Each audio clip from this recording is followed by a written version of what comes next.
In the late 19th century, in the forests and villages of Old Calabar, a powerful belief shaped the fate of many children. In some communities, the birth of twins was seen as a curse. People believed that one twin belonged to the mother while the other belonged to evil spirits. They feared that twins brought misfortune, sickness, or death. And so, whenever a woman gave birth to twin babies, they were taken away and abandoned in the forest. Mothers cried helplessly, fathers felt powerless, and families lived in constant fear of bearing evil children. Far away in Scotland, a young woman named Mary Slessor grew up in poverty. She worked long hours in a textile mill to support her family, but she carried a deep desire to help others. When she heard stories about the killing of twins in some Nigerian communities, she felt a strong calling. People told her she was too young, too fragile, and that Nigeria was too dangerous. But Mary simply said she was going. She arrived in Calabar in 1876. The heat was harsh, the mosquitoes were everywhere, and the environment was tough, but Mary was fearless. Unlike many missionaries, she didn't hide in mission houses. She walked straight into villages where no European woman had ever gone. She learned the Efik language, ate the local food, lived among the people, sat with chiefs, and listened to their stories. Slowly, she earned their trust. One day, Mary heard the faint cries of a baby coming from the forest. She rushed toward the sound and found newborn twins lying helplessly on the ground, covered in ants. Without hesitation, she picked them up and carried them home. Villagers shouted warnings. They said she would die from touching cursed children, that the gods would strike her down. But Mary held the babies firmly and said they deserved to live. Days passed, then weeks, then months, and Mary did not die. This shocked the community.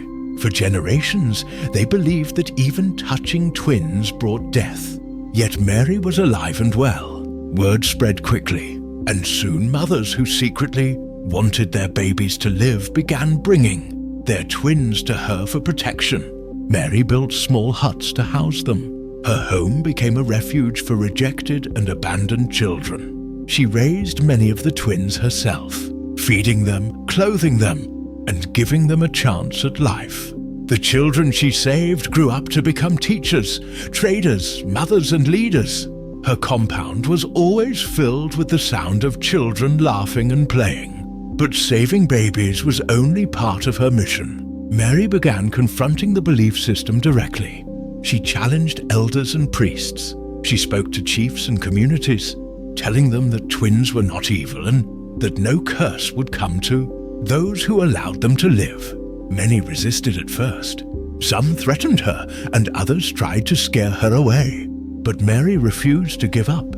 She walked through forests, crossed rivers, and visited remote villages, sometimes sick with malaria, sometimes weakened by exhaustion.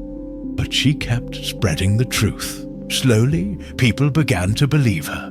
They saw that the twins she raised grew into normal, healthy children. They saw that no gods brought punishment. Their fear began to fade. Village by village, the tradition of killing twins began to disappear. Chiefs began protecting mothers instead of abandoning them. Families stopped hiding pregnancies. The belief that twins were cursed started to crumble. Mary spent nearly 40 years in Nigeria. She never returned to Scotland to live. Nigeria became her true home. When she died in 1915, the people mourned her deeply and honored her as a hero. Her legacy lives on to this day. Streets, schools, and statues carry her name. The places where she once rescued twins now celebrate them openly. And all of it happened because one woman refused to accept fear, superstition, and death. She stood with courage and compassion and proved that every child, no matter how they are, born, deserves a chance to live. Thank you for watching. Like, share, and comment. Please don't forget to subscribe for more untold history stories.